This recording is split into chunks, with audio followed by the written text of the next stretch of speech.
So imagine a competition schedule that heavy. You might assume that getting a player stronger is going to be a challenge. Well, here's just an example of what happened over that short period of time. So we have 3 data points here. We have June, we have September, and we have October. September was training camp. October was now in the season. We're only talking 4 or 5 weeks here. Okay. So in the image, what you're seeing is an 8% increase in the strong arm and a 38% increase in single pulling arm strength in the weak arm. Okay. We also have single leg strength in our lateral squat. We had a 7% and a 21% increase between September and January. Okay, so the strong leg 7% stronger, the weak leg 21% stronger. Massive improvements. Again, younger athlete starting at a weak point, but huge improvements by being exposed to this type of loading. Because it's very interesting to design resisted sprint training programs. So very simply, to build the load velocity, it's exactly like in the gym when you use the gym aware system or you use the 1080 quantum system to do a load velocity profile. You do several sprints, 4 is enough, with different levels of resistance, and every time you quantify the maximum velocity, like the average over 5 meters or the fastest 5 meter split. Then you plot that against the load. So here you have a plot of load in kilogram with the 1080, but you could do the same with a sled load versus the maximum velocity. And then you know everything because the equation of that line, that beautiful linear line, tells you the individual load velocity. And this is very important because the same kilogram on the sled or the same kilogram on the machine doesn't impact the athletes the same, because for the same mass, some people will run faster than others. So it means that you will stimulate different parts of their force velocity spectrum. They will be in a different condition.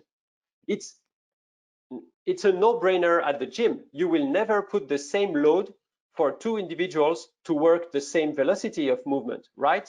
Well, do the same in sprinting. But it's not because the weight room's a problem. It's because what's being done in the weight room isn't as effective as it could be.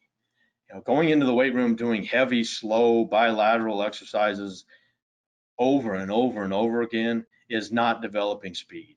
Certainly not developing it to the extent that some unilateral, single leg, split stance, more coordination style exercises would afford us. But the bottom line is there's a lot in there that is very, very effective. And we're getting a lot out of there. But as I mentioned before, it absolutely does affect the methods that we will use in our sprint training. Overspeed training, and from my data and my experience, is an incredible stimulus to improve muscle synchronization and coordination.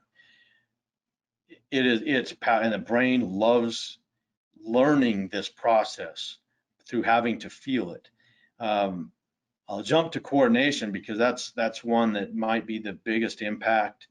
Co-activation is really was when an agonist and an antagonist muscle are contracting at the same time. So in running, you can obviously envision the quads and the hamstrings contracting at some level against each other is going to slow an athlete down. Overspeed training is a great stimulus to decrease that co-contraction. So how I've progressed that is, some people think that this is the king of all speed exercises, and I tend to agree.